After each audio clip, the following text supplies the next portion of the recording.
On the 3 apartments that we monitored, we also find quite significant differences between the heating and cooling and domestic hot water used.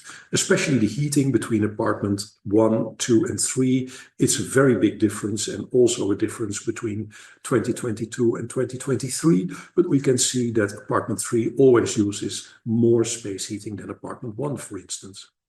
Domestic hot water is much more evenly distributed over the different apartments. And if we look at cooling, we only have data for 2 apartments on this. We can see that also there is a big difference. Some apartments, it was found that users turn the cooling off during the holidays, which is perhaps not so good if we think about regeneration and balancing of the ground energy side.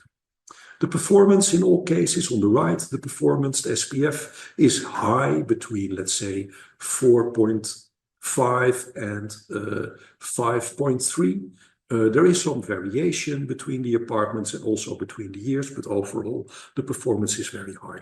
This has partly also to do with the fact that we're measuring in the first years of operation, so the source temperatures are still quite high, really leading to high efficiency of the system.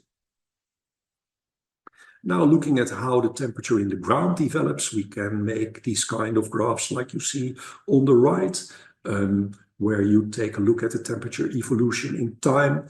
The larger graph is a temperature at a specific moment, where we look at, let's say, on the left, a number of times where the heat pump is not functioning, and then on the right, a moment where the heat pump is in operation. In fact, this is cooling in summer, and we can see that we have a high temperature going into the ground and a lower temperature coming back.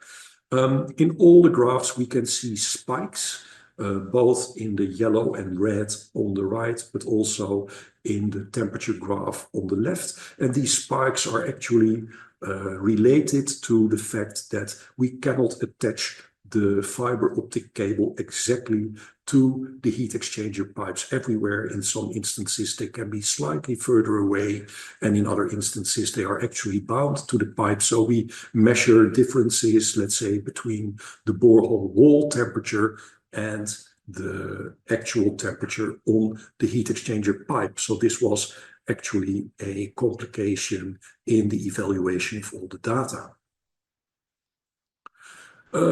Taking a slightly broader look here, we see the temperature evolution over the monitoring period between 2021 and 2024 on some of the boreholes, BL1 and BL3, the red and the blue line. Obviously here we see a big change in the seasonal temperature, but also a big variation coupled to the heat pump operation, the cycling of the heat pumps.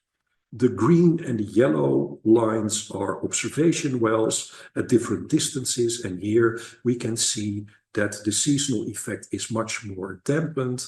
There is not so much amplitude.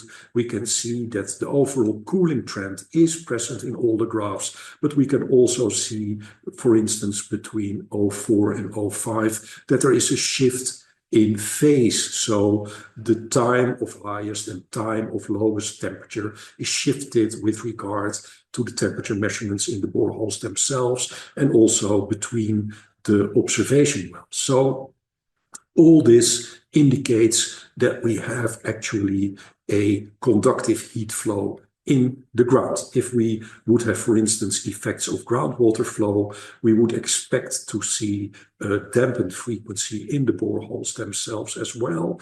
And we would also see a difference in, let's say, response of observation wells in different cardinal positions, north, south, east of west, which is not evident.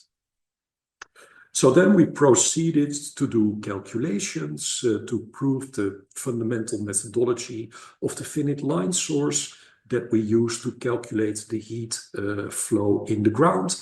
And what we did, for instance, is here to calculate for one particular borehole the finite line source solution if there would not be any other boreholes active, and then we calculated it when other boreholes were also active. And we can see that in the observation well 1 at a depth of 20 meters, if we only consider one borehole, we hardly find any temperature response, the green line.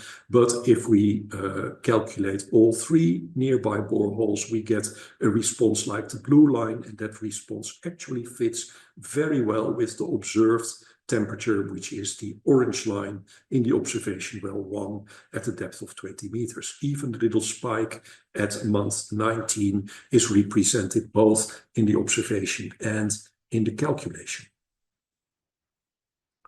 If we do this for all the different observation wells and all the months and all the depths, we can calculate the difference between the measured and the calculated temperature. And here you can see that they vary between about 0.4 and minus 0.4 Kelvin. So overall, a very good fit between measured and calculated temperature response of the boreholes and the observation wells. So the main conclusions of this project: the heat pumps operate well, they have a high efficiency, heating demand is generally overestimated if we compare this with the design. There are significant differences between apartments. The user behavior is very important in this. Actually, this could be an important consideration in selecting an individual or collective borehole heat exchanger.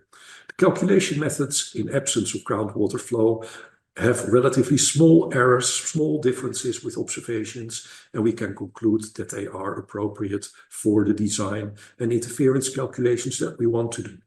There are inaccuracies, but these are mainly due to inadequate input parameters, such as thermal conductivity, the heating and cooling demand, and domestic hot water supply. Again, there is a little paper about this that the reference is given below that you can find on the web.